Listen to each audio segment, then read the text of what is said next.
What's up, everybody? Welcome to A Princess in Progress, the YouTube channel. This week, I have had the honor and privilege of interviewing Lindsay Franklin, who is an author. The books that she has written are called the Weaver Trilogy, and they follow a young woman named Tanwin, who is a story peddler.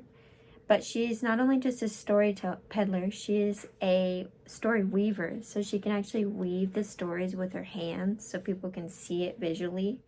And one day her hands go awry and she commits treason with them. So you get to follow her story as she finds herself and finds the truth throughout the whole series. It's super fun. I loved every second of it, and this interview was super special to me. She is my first interview, so that was fun. But she's just also a really kind and wise woman.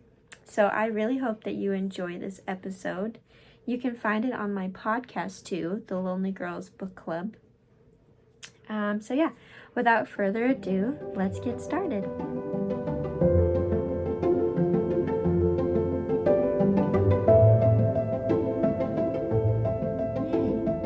Okay, thank you, Lindsay A. Franklin, for coming to join me on my podcast. I super appreciate your time. And let's get started. Some of the questions that I have, I asked some kids that I work with because I'm a dance teacher. So, and I was like, what is something that that you would ask your favorite author? And they gave me their questions. So I thought that was cute. I love that. I love that Right? so much. I know, they're super cute. Um, the first question that I have for you is, what character was most challenging for you to write? Oh, that is such a good question. Straight out the gate. I love it.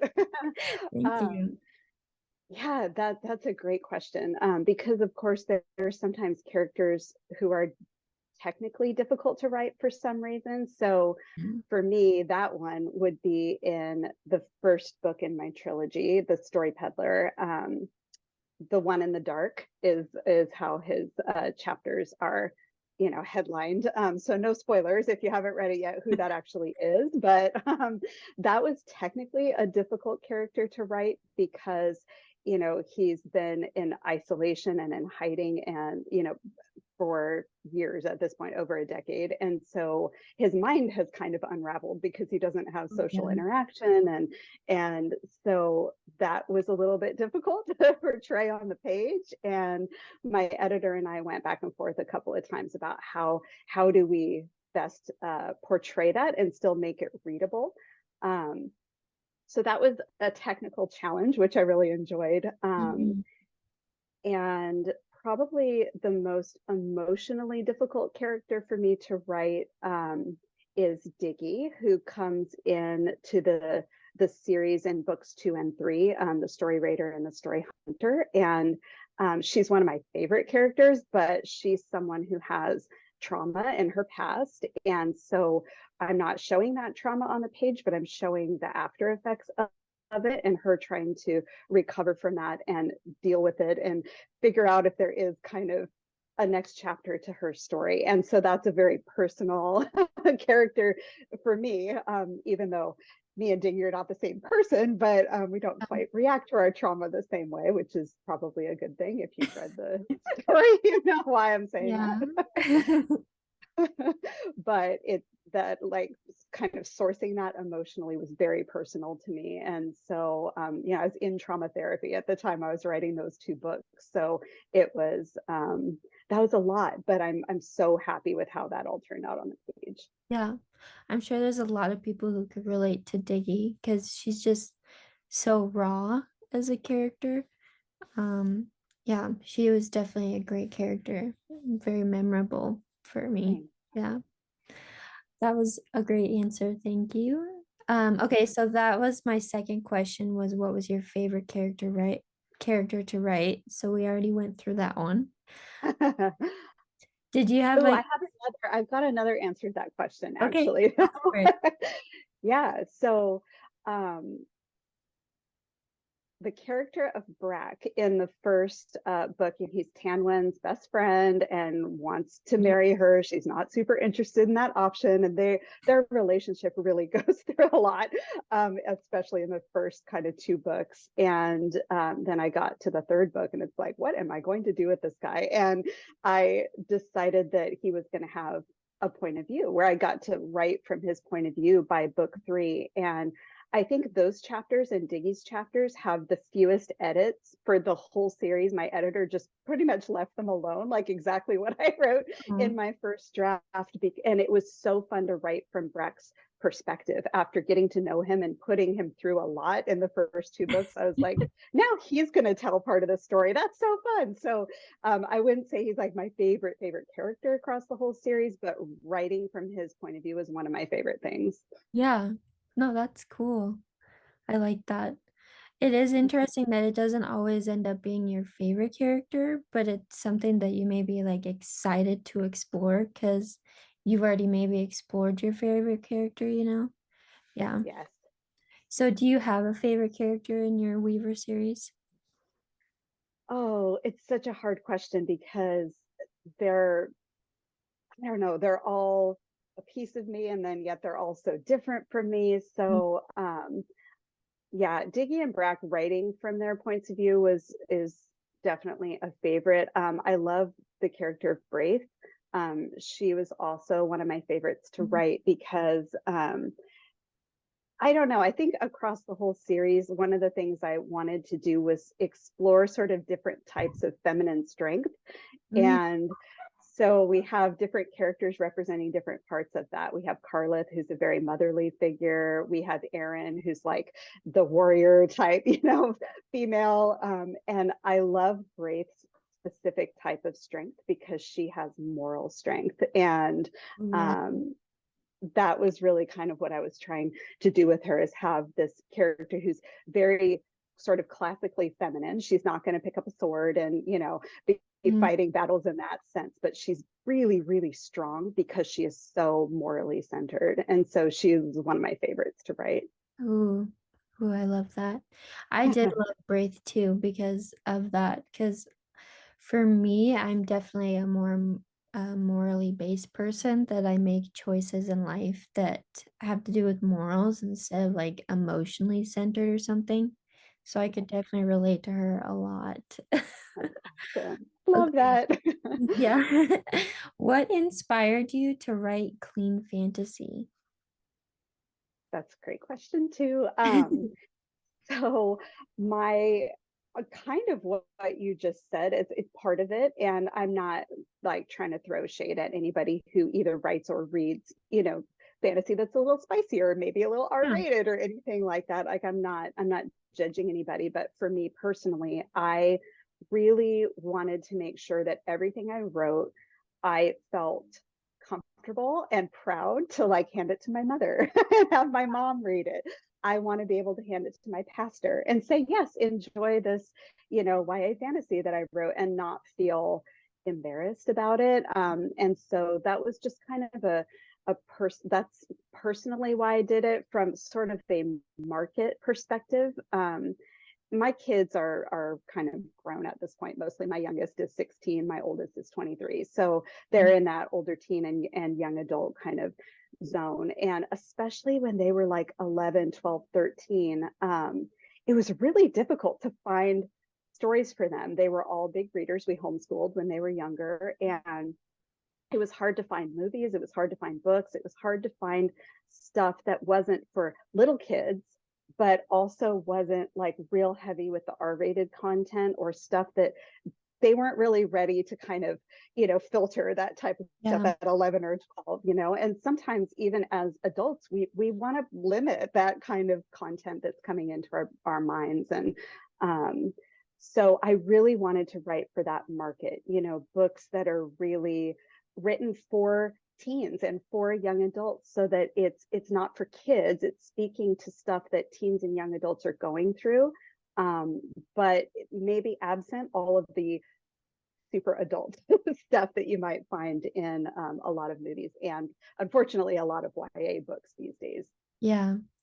Yeah, I was watching an interview that someone did with 21 Pilots, their musician band Yes. or artist, yeah. And they said something interesting about why they never cuss in their music, and it was that cussing is something that people resort to when they have lost the ability to say something. And so Mm, for them, they don't want to cuss in their music because they want to be creative with how they speak. And I really admire that because I think that while it's okay to get stuck, when you're in a creative like an outlet to be creative, it's like an opportunity to bring people into new worlds and new realms and new ways of thinking, right? And so that's why I like clean fantasy because I feel like sometimes, maybe not all the time, but sometimes it's more creative, right? mm, There's like more detail that you don't always get from other books. Not always, but definitely a lot of the time. So, yeah, I love your answer and thank you. If you were to give someone one piece of advice about writing, what would it be? mm. So, oh man, okay, there's two parts to this. Go for it.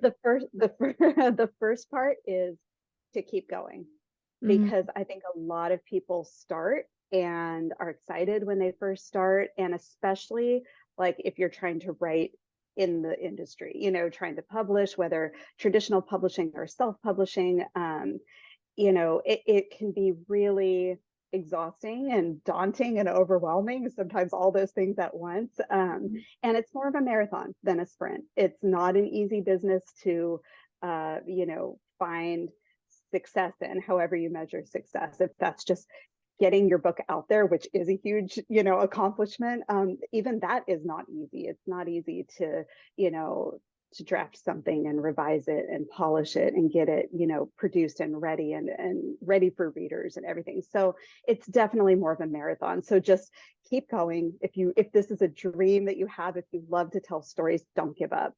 mm, Um, and the second piece is a little more philosophical because I really strongly believe that everybody is unique. Everybody's got their own set of, personality traits, their life experiences that they've went through. Everybody has a unique point of view. And to tell the story that only you can tell, that would be my biggest piece of advice, because what I see a lot, especially as we're learning as novelists, which is totally understandable, we'll kind of copy a lot of what our favorites are doing, and that is a really excellent way to learn how to tell stories. But when you get to that one that you're like, okay, this is the one that I'm going to put out into the world, tell that story that, there's something about it that is just unique to you. mm, That's going to be what gets readers excited, in my experience and my observation I've been in this industry now for like, I don't know, 15 years, something like that. So seeing a lot of books, put out there and kind of see reader responses and stuff. And I think it's when a writer really dials into what is sort of special about their perspective. And I think we all have that. So find that and write that story. mm. I love that. Yeah, it's important to recognize what makes you unique because that's what also makes you interesting, right? Mhm. That's what makes Yeah, you have a purpose. When we compare ourselves, it can be so dangerous, right? Because it can kill the uniqueness that you have, but it can also kill the story that you would have too, right? Because you're trying to write it absolutely. from someone else's perspective. Uh, yeah, That's exactly right. yourself. Okay, the next one that I have is what inspired you to write the Weaver series? So that's a great question. So I was sitting in a workshop at a writers conference, and I had been in the industry for a while. I had been agented for several years, and we had tried pitching my first fantasy manuscript, got a really nice pile of rejections on it. Then I had written a young adult contemporary novel that was not fantasy at all, got an even nicer pile of rejections on that one. So I was kind of, figuring out, okay, what's next? What's my next story going to be? And so I'm sitting in this very like business oriented workshop where there was an acquisitions editor who was explaining the publishing process to the writers in the room. And she was telling us how she really relates to the anxiety of having to pitch our stories, because that's often what we're doing. We have these pitch meetings where we'll sit down with an acquisitions editor who's looking for the next thing that they want to publish. And we've got like 30 seconds to tell them what our story's about and to make it sound interesting and like make them want more. And it's very stressful. um, Most of us, like, we write words for a reason. Very few of us are as comfortable speaking as we are writing. So it's a tough thing. A lot of us are introverts, not all of us, but many of us are. And so she was just saying she really relates to that, because when she finds a story that she's excited about, she has to then take that idea and pitch it to the executives at her company or publishing company. So she has to pitch to the executives, the sales team, and basically say, I'm excited as an editor about this story. Here it is in 30 to 60 seconds. And are you excited about it? Do we want to offer the author a contract? So she said, yeah, I mean, that's my job, is I peddle stories. I'm just a story peddler. And it's like, oh, that was a really cool phrase that you just said. And she just moved right on. It was such a throwaway for her. She just kind of, started talking about sales or whatever. And I was like, that's really cool. My fantasy brain started to churn. And so this particular conference takes place out in the Redwoods in California. And I went out into the redwoods where there's this little like table, pulled out my laptop and just started writing, like, what does a story peddler look like? And I was thinking that, peddler you normally think of as kind of traveling down the road and having a cart of wares to sell and that sort of thing. So I thought, okay, she'd be telling stories and they would manifest into something solid that she would sell.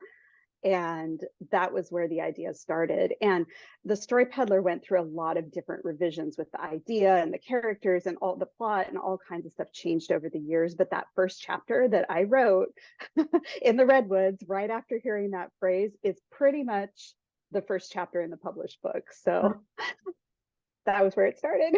Ah, wow, that's so cool. Just one phrase that started it all. Wow. Um, what I was curious because I like to find meaning in books. Were there any metaphors or allegorical elements that you added to your books? Yeah, I think there's definitely, I am a Christian. That's my faith background. And I feel like that, even though, jury's out on whether I write Christian fiction or not. Some people think I do, some people think I don't. I'm like, I don't know. I guess I'm kind of in the middle with that. But I think that worldview and my faith kind of seeps in no matter what. So the allegories are not always very direct in my stories, but they're definitely there. And so one of the big things in the Weaver Trilogy is how artists, and it really, anybody who's creating anything. So if you're growing a garden, if you're a baker, if you're, if you're a builder, if you're doing anything like that, or creating art, we are reflecting our creator when we do that, because I view God as the source of our creativity. And I think that's one of his big gifts to humanity, is that we're able to reflect that and that part of him.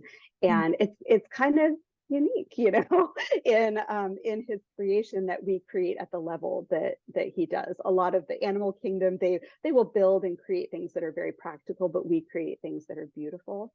And that's what God does as well. So that's probably the biggest sort of metaphor or allegory in that series, because it's just kind of an homage to the whole thing, the whole magic system and everything, and it is an homage to the creativity that the creator has gifted to us. I love that. I'm also a Christian, so that's one of the reasons that I like asking that question. Yeah, I love that question. It's a good one, because I think, that's another thing that I want to write stories that have some kind of significance or depth to them, in that arena. There's nothing wrong with that kind of cotton candy entertainment that sort of doesn't have that. Sometimes we want to just kind of escape into the fluff, and I'd like to do that too. So again, no shade about that, but in using my storytelling ability, I want to try to tell stories that have some kind of spiritual depth to them as well. Yeah. No, I like that. I feel like sometimes I'll just read a book to just read a book. But for like the most part, the books that I connect to are ones that have deep meaning to me and like Mhm. they're inspirational to me. Like some of my favorite characters have gotten me through hard times of my life, right? And so, Yep, yeah, so I feel like we need a balance of both because sometimes we just need to escape, but other times we need something that's going to help us push through what we're going through, you know? And absolutely. you have people who make both, right? I love that. I love that so much. And it really speaks to the power of fiction and the power of story, because what you're saying is so relatable that I think anybody who is a reader would say, yes, that book, that character, that story got me through that hard time, or gave me hope, or, made me feel seen, or whatever it is. Like, that's just so powerful that, Mhm. uh, you know, we have the ability to tell stories that are going to meet people in those spots. It's just, it gives me chills. I love it. Me too. Okay. What is your favorite book to recommend after people read your book? Oh, oh my goodness. Um, wow, that's a really tough question. I tend to kind of recommend authors, I think, more than I recommend specific books, because reading is so individual, and people, tastes vary and that sort of thing. So sometimes, every once in a while, I will come across like a review of a friend's book or something that I adored that book, and it hit me right in the right spot. And then I'll see negative reviews sometimes where I'm like, oh, did we read the same story? Like, it's so personal, right? Um, so I tend to recommend authors. So some authors that I can recommend are, I love CJ Redwine's like fairy tale kind of reimaginings. I don't even want to say retellings, because she really reimagines them in the Ravenspire series. So I love her stuff. Here's the series I haven't read yet, but a lot of people who like my series like her series as well. And it's Ashley Bustamante's Color Theory trilogy.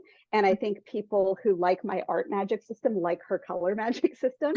Um, and Nadine Brandes is another one, speaking of color magic, Yeah. because she's got that in Fox. Sarah Ella Okay, as well. Yeah. nice. Thank you. Of course. Um, who was your inspiration when growing up? Like maybe an author or someone that just inspired you to read? Well, my mom is a huge reader, and so she always encouraged us to be reading. We didn't have a ton of money when I was growing up, so we were library patrons, like Mhm. constantly at the library. My sister and I would check out, stacks of books. And I think my sister was really influential in that as well. She's 3 years older than I am. And she is, everybody in my family is an artist or a performer of some kind. And so she is a musician, she's an actress, and she would read aloud to me when I was little. And she would read books that were like at her level, so a little bit beyond even where my reader self was. But she does voices and she acts out the story as she's reading it. And so that was quite an amazing thing to kind of grow up with, because she was almost, you know, sisters kind of at that age gap. Like, she didn't always want to hang out with me, but she almost always wanted to read to me. And so we spent a lot of time together in that way. And I think my dad was also very influential, because he's an illustrator.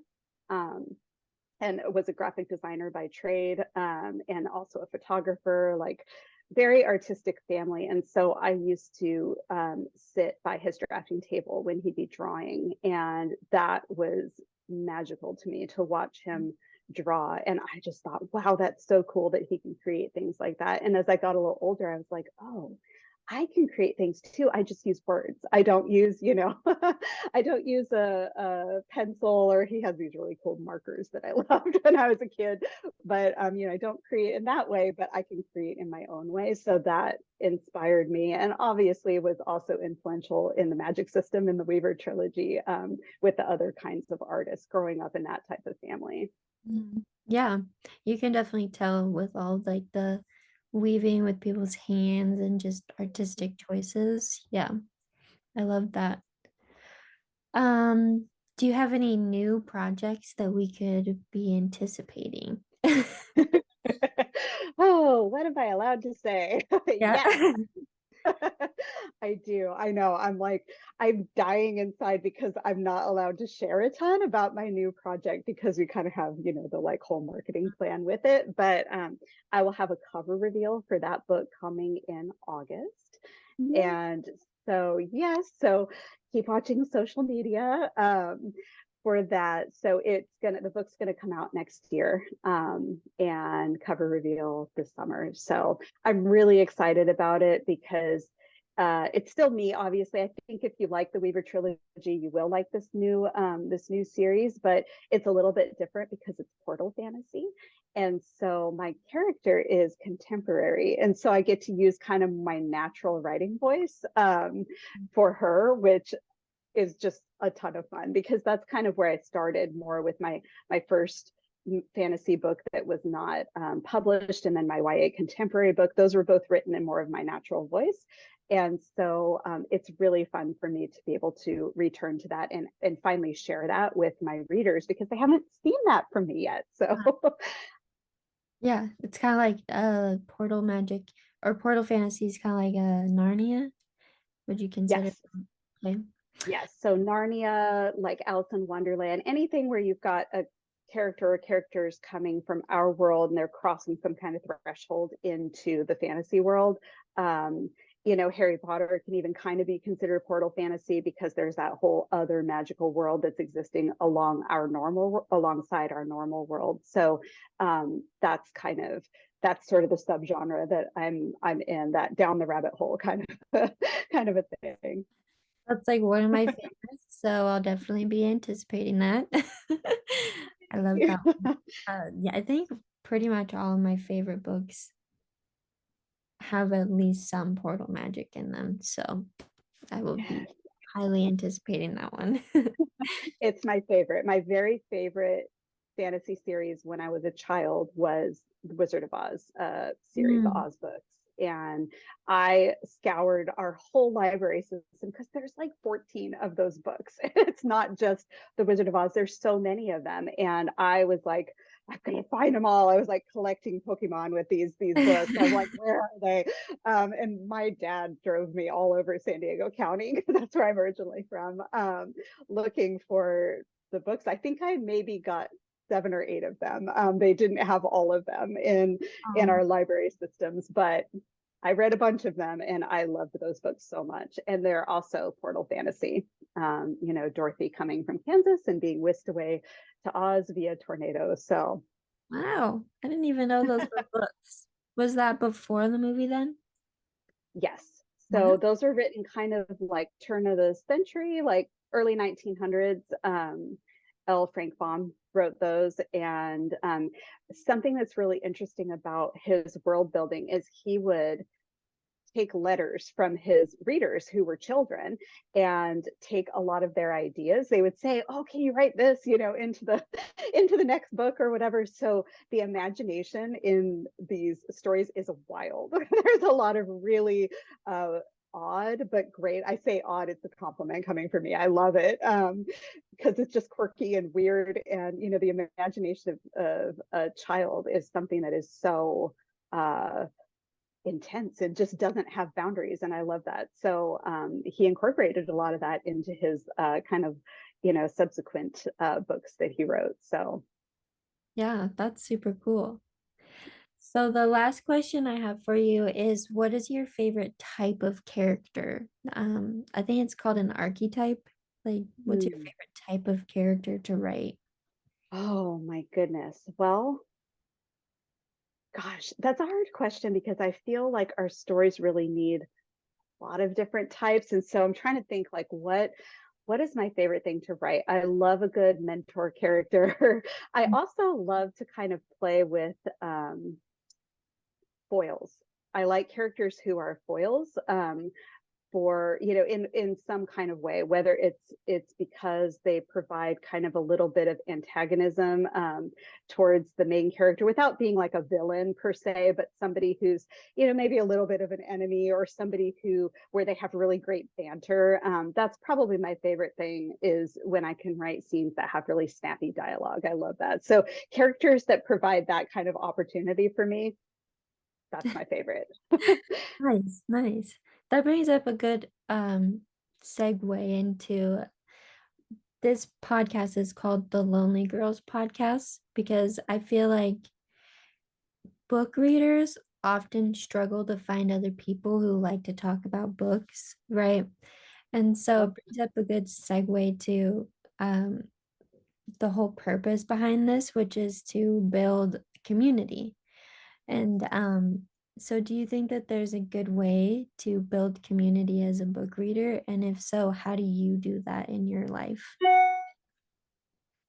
That's an awesome question, and so fitting, because I think especially those of us who grew up kind of in decades past before the internet was a thing, yeah, me reading those Oz books as a kid, I was definitely by myself in the corner of my room, just running away with my imagination, and I had nobody to talk to about that because none of my friends were into it, and which is completely fine. But it's like, okay, I want to geek out about this with somebody. Who do I talk to? And there just wasn't anybody, and I really didn't find that until I grew up and I got into the publishing industry. And it was like, wow, there are reader communities out there and writer communities out there. And that's when I really, found my people in that regard. Of course, I have wonderful friends and family who are not big readers and are not part of that, but it there is something really special about finding those people who share your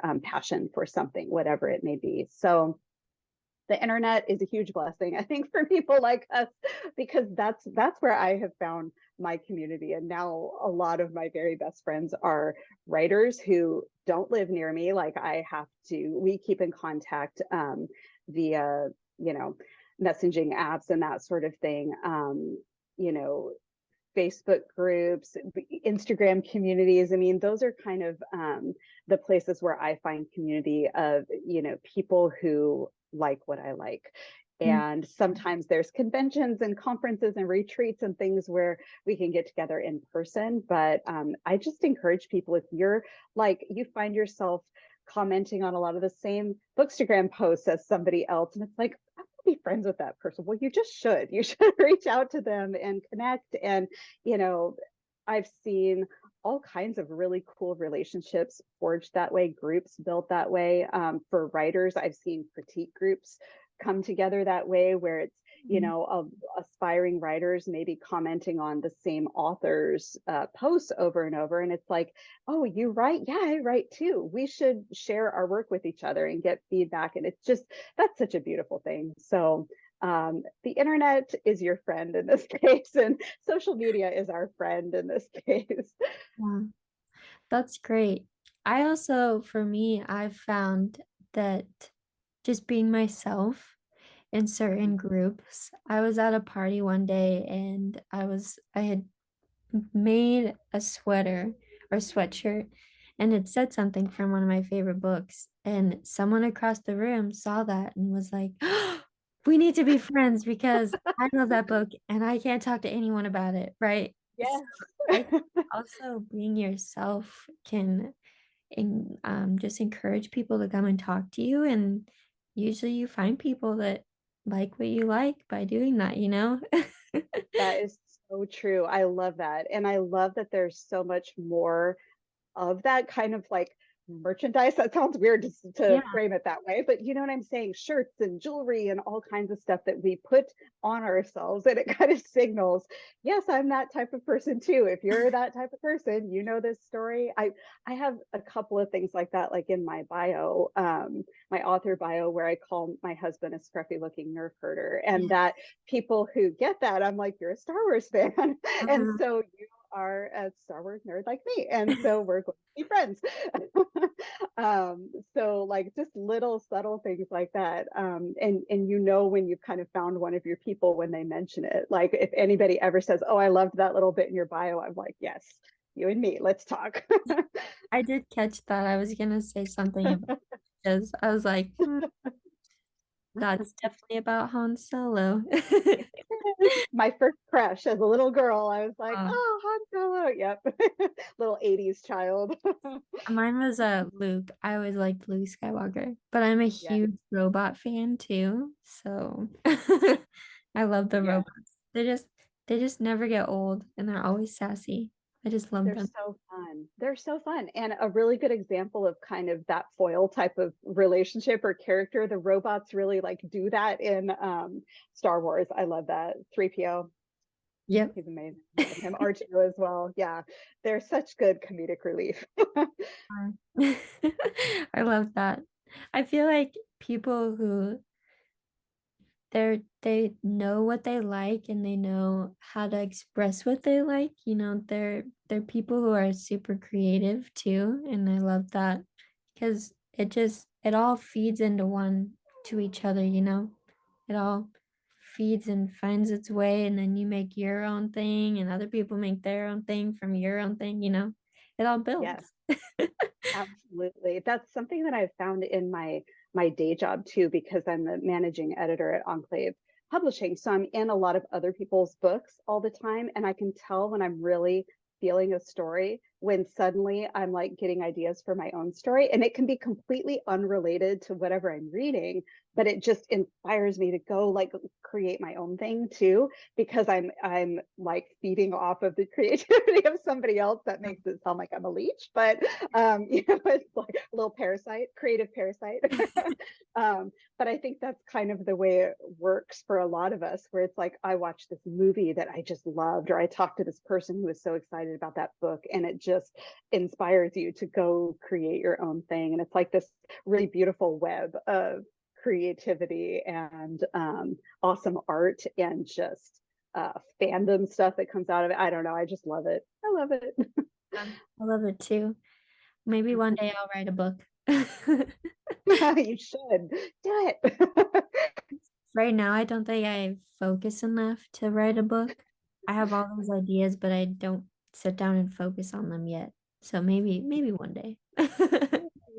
Sunday. But thank you so much for your time. That's all the questions I have. Trying to think. Yeah, I think that's pretty much what I have for you today. Awesome. So thank you for your time. This has been so insightful. And I really loved getting to know you. I love your books. They're some of my favorites. And Thank you. I just love Tanwin. She's such a great character and a strong female and someone who's just knows how to go after what they want. So thank you for writing her. Oh, thank you so much. I love that because she is based on my daughter. And so when people love Tam, I'm like, me too. That's so cool. I love that you based her off of your daughter. Was it during like a time when your daughter was like that age too? Or So yeah, when I first started it, she was actually kind of little, but she's always been she's 16 now. So she's Tanwin's age now, or close to it. But she was, I think, 5 when I first started this draft, but she has always had such a big personality, and she's one of those very precocious kids who would say stuff at 2, where I'm just like, how old are you? She just was like born 30 years old, I feel like. And she would just say really funny, one-liners and stuff like that, even as a tiny child. And so I've told her, you've got to get into some kind of writing. And she's like, no, I'm good. But I've always thought she would be like a great TV writer. You know, she would write really good sitcoms. She would be great writing like ad copy for like an ad agency or something like that. She's very quippy and funny. And so that kind of like sparkle that Tanwin has is very much my daughter Kira. So I just love when people connect with her. That's awesome. I feel like when you give a character an outside source, people can relate to it more. Like someone said to write for the one person, right? And then you'll find multiple people. But if you write for everyone, you could miss the mark every time, right? Yep, So so that, true. that's awesome. I love that. That is such good advice. And also, um, related, really good advice I got early in my career. I was dismayed because I'd gotten some feedback on my YA contemporary manuscript where there was a group of 10 other writers and 7 people loved it, thought it was amazing, just wow, this is so good. And then the other 3 people kind of hated it. And they were just like, change everything. Your main character is not good. The guy is a cad. Like, no, we don't like this at all. And I just didn't know what to do with that. I was like, these people loved it, but these people hated it. What do I do? So I went to one of my mentors and he was like, no, you're doing it exactly right, because you don't want to try to appease the 3 people who really didn't get it. Because they're just not your people, or this story is just not their story, and that's really okay. You're writing for those 7 who, he's like, by the way, that's a solid majority. And so you're writing for those 7 people who connected with that story and really got what you were trying to do. So it's always good to take a note, but also exactly what you said, you can't write for everybody because it'll just end up being a very kind of meh story for everybody. If I try to appease those 3 people, I'm going to take away what the 7 people really fell in love with. So you end up with a, you know, like a 2-star book for everybody, and that's not what you want. So it's not a bad thing to get that handful of 1 and 2-star reviews. It's still painful, but it just means they're not your target market, and all of those 4 and 5-star people, they got it, and they are your target market, and that's really okay. Yeah. Yeah, you have to make sure that you find your people, not everyone. Absolutely, absolutely. Now, are you self-published? I can't remember.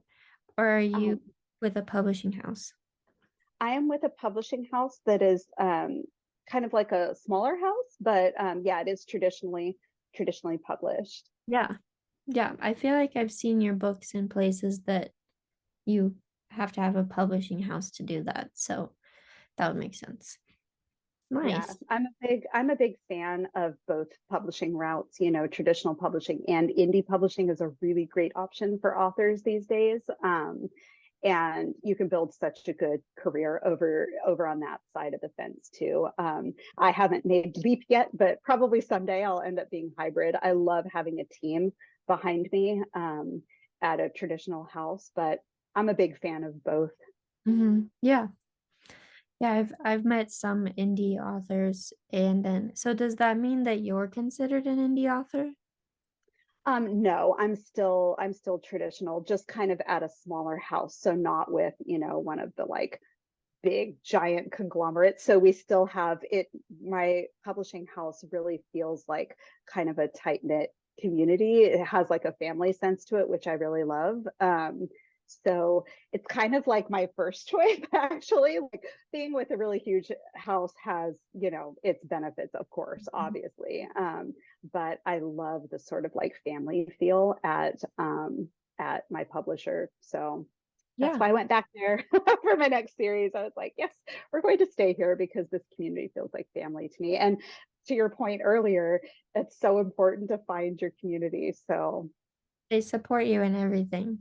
Like they're yep, just there for you and they have your back. It's important. It's yes, vital in life. absolutely priceless. hmm Okay, well, thank you for your time. Of course. Um, Thank you so much for having me. It's an honor to be asked to be, you know, your first interview. So that was really exciting. yes, thank you so much. This is been so insightful, and I definitely know that your words are going to impact someone. They already have impacted me, so thank you. Oh, thank you. Yeah. And that's a wrap. I hope you guys loved this interview as much as I loved making it. Lindsay is such a sweet person, and I hope that you guys would go and support her books. You can follow her on Instagram at Lindsay A. Franklin. There's no D and no S. Instead, it's a Z in the middle there, Lindsay. And then there is also, you can also buy her books pretty much anywhere. You can find them on Amazon, Kindle, Nook, Barnes & Nobles. And it is the Weaver Trilogy. The first one's called Story Peddler. So yeah, I also hope that if you liked this episode, you will hit the subscribe button and turn on your notifications so you never miss one of my episodes, because there'll be more of these. And don't forget to like this video and share it with someone who you think it would impact. I love you guys so much. Don't forget to follow me on Instagram at A Princess in Progress. See you later.